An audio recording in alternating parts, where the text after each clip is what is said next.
Halo semuanya, bagaimana kabar kalian di tahun 2023 ini? Tidak terasa tahun 2023 sudah memasuki bulan Maret ya. Artinya kita semakin dekat dengan tahun 2024 yang mana Indonesia punya hajatan besar soal politik, yaitu diselenggarakannya pemilu. Bisa juga tahun-tahun ini kita sebut dengan tahun-tahun politik. Nah, bicara mengenai pemilu, apakah kalian sudah tahu? Ternyata ada 3 sistem pemilihan yang banyak digunakan oleh negara-negara di dunia. Apa saja itu? Sebelum kita lanjut, silahkan subscribe dulu channel ini agar kalian selalu mendapatkan update terbaru tentang insight-insight terbaik. Bantu channel ini untuk semakin berkembang ya guys.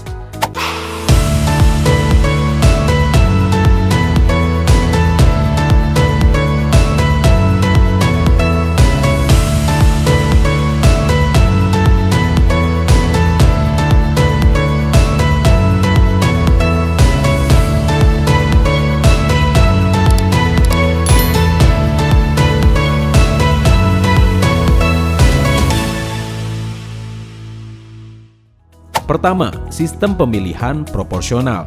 Kedua, sistem pemilihan pluralitas atau mayoritas. Dan yang ketiga, sistem pemilihan campuran. Khusus di video ini, kita akan fokus dulu membahas sistem pemilihan proporsional. Mulai dari pengertiannya, mekanisme pemilihan, sampai negara mana saja yang menggunakannya. Untuk sistem lainnya, kita bahas lebih lanjut di video yang lainnya ya. Prinsip dasar sistem pemilihan proporsional. Apa sih maksud sistem pemilihan proporsional ini? Prinsip dasar sistem pemilihan proporsional berarti setiap partai politik akan memperoleh jumlah kursi sebanding dengan jumlah suara yang mereka terima. Mungkin agak ambigu ya pengertian ini. Nah, kita ambil perumpamaan. Misalnya ada sebuah partai politik yang memperoleh 30% suara dalam pemilihan umum. Jadi, partai tersebut akan menduduki 30% dari total jumlah kursi yang tersedia. Nah, pertanyaannya, apakah sistem seperti ini fair? Kita coba bahas. Sistem pemilihan seperti ini sebenarnya justru memiliki keuntungan. Jumlah suara benar-benar merepresentasikan berbagai kelompok pemilih dalam legislatif, terutama kelompok minoritas yang mungkin tidak punya suara mayoritas dalam satu daerah pemilihan. Nah, nilai plus selanjutnya, sistem bisa membantu meningkatkan representasi pluralisme dan menciptakan kesetaraan dalam perwakilan politik. Menurut saya sih terdengar cukup adil ya, tapi kalau kalian ada opini lain, share di kolom komentar ya. Nah, bicara soal mekanisme dari sistem pemilihan proporsional, saya perlu share dulu bahwa sistem pemilihan seperti ini dibagi menjadi 2 jenis, yaitu sistem pemilihan proporsional terbuka dan sistem pemilihan proporsional tertutup. Kita akan bahas masing-masing lebih lanjut ya, jadi simak terus videonya. Yang pertama, sistem pemilihan proporsional terbuka. Kenapa disebut dengan terbuka? Apakah pemilihan buka-bukaan, semua orang bisa tahu siapa yang kita pilih? Nah, jawabannya nggak seperti itu konsepnya.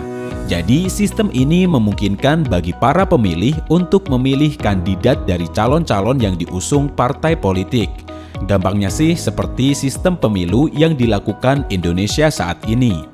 Dalam sistem ini, pemerolehan suara oleh setiap kandidat dihitung secara terpisah dari jumlah suara yang diperoleh oleh partai. Jadi, pemerolehan suara kandidat dan suara partai politik dibedakan ya guys. Bicara soal kelemahan dan kelebihan, bagaimana kira-kira dengan sistem pemilihan ini? Oke, kita bicara dulu tentang keuntungan utamanya. Yang pertama, sistem pemilihan proporsional terbuka menjadi kesempatan bagi partai politik kecil untuk dapat memperoleh kursi di parlemen. Menarik, jadi partai politik kecil masih punya peluang untuk mendapatkan kursi di parlemen. Kesempatan terbuka dari kandidat mereka yang mendapatkan suara dari pemilih. Kedua, sistem seperti ini memberikan kesempatan untuk memilih secara langsung kandidat yang diusung. Tentu momen ini akan memperkuat hubungan antara pemilih dan kandidat yang dipilih. Lalu selanjutnya kita jabarkan kelemahannya.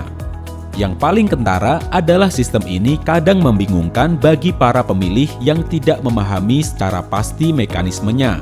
sehingga perlu waktu dan usaha lebih besar bagi pemilih untuk bisa memahami daftar kandidat yang dicalonkan oleh partai politik. Alhasil, biaya politik yang dibutuhkan dalam sistem ini akan menjadi sangat besar. Tentunya, ini akan membebani anggaran negara. Sistem pemilihan proporsional terbuka telah digunakan di banyak negara di seluruh dunia, termasuk di Indonesia. Di Indonesia, sistem ini digunakan dalam pemilihan umum hingga saat ini. Namun, sudah banyak mengalami beberapa perubahan dan penyesuaian ya, yang tentunya saja untuk meningkatkan efektivitas dan akuntabilitasnya. Apakah ada contoh negara lain? Ya, Jerman jawabannya. Jerman juga menggunakan sistem pemilihan proporsional terbuka. Sistem pemilihan parlemen federal di sana menggunakan sistem seperti ini. Yang kedua, sistem pemilihan proporsional tertutup. Oke, kita lanjut ke sistem pemilihan proporsional tertutup. Jadi, gimana sih sistemnya? Partai politik menentukan dulu daftar calon yang akan mewakili partai tersebut dalam pemilihan umum. Para pemilih berkewajiban memilih partai politik pilihan, bukan kandidat individunya. Nah, sistem pembagian kursinya adalah berdasarkan jumlah suara yang diterima masing-masing partai. Yang menjadi concern saya di sistem ini berarti pemilih tidak bisa memilih kandidat secara langsung. Artinya rakyat cuma bisa memilih partai politik.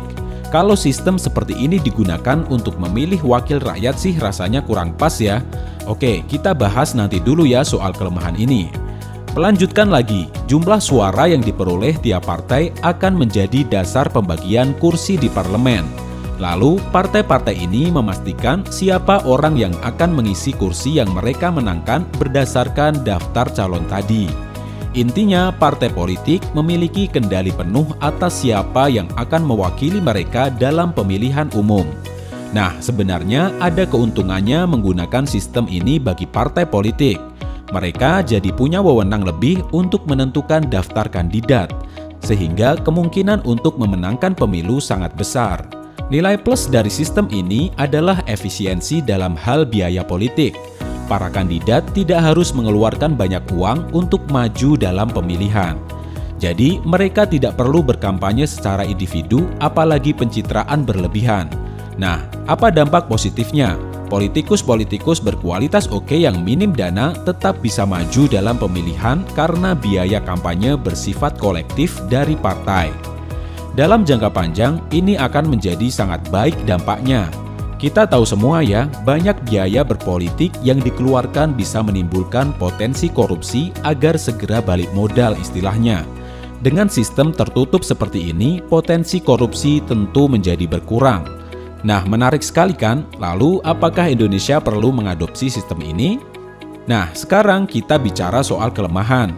Kelemahan dalam sistem ini adalah kandidat-kandidat yang dipilih belum tentu sesuai dengan keinginan para pemilih. Minusnya, daftar calon partai politik bersifat tertutup. Besar kemungkinan partai politik akan menempatkan kandidat yang kualifikasinya kurang untuk menempati posisi bagian atas daftar kandidat mereka. Meskipun terdengar sewenang-wenang, ternyata banyak negara yang punya sistem pemilihan proporsional tertutup. Bahkan terbukti efektif untuk memastikan pemilihan yang lebih adil dan akurat. Dengan pengawasan serta seleksi yang ketat, negara-negara yang menggunakan sistem ini benar-benar bisa menghasilkan wakil-wakil rakyat yang berintegritas dan membela kepentingan rakyat. Nah, penasaran kan negara mana saja yang menggunakan sistem ini? Sistem pemilihan proporsional tertutup digunakan di beberapa negara, salah satunya Spanyol. Negara Spanyol menggunakan sistem ini untuk pemilihan anggota Kongres Deputi Lembaga Legislatif Nasional Spanyol. Selain Spanyol, banyak negara lain yang juga menggunakan sistem ini, diantaranya Jepang, Portugal, Yunani, Korea Selatan, dan Turki. Lanjut ke kesimpulan. Tampaknya di dunia ini, setiap pilihan punya kelemahan dan kelebihannya masing-masing, terutama juga soal sistem pemilihan proporsional, baik yang terbuka maupun yang tertutup, sama-sama punya kurang dan lebihnya masing-masing. Mungkin memang tergantung preferensi masing-masing kebijakan negara ya, tapi kalau Indonesia baiknya menerapkan sistem yang mana ya? Apakah menurut kalian sudah tepat Indonesia menggunakan sistem pemilihan proporsional terbuka? Atau Indonesia perlu mencoba sistem pemilihan proporsional tertutup seperti negara-negara maju yang menurunkan biaya politiknya sehingga anggaran negara juga tidak membengkak. Nah, coba suarakan pendapat kalian ya, karena masa depan negara ini ada di tangan kita semuanya. Terima kasih sudah menyimak video ini sampai akhir. Semoga video ini bisa membuka wawasan kita semuanya dalam berpolitik dan menjadi warga negara yang baik. Oh ya, video ini adalah hasil kerjasama Faizal Hermiansyah dengan tim EdCode Indonesia. Jangan lupa untuk share video ini jika bermanfaat. Sampai jumpa.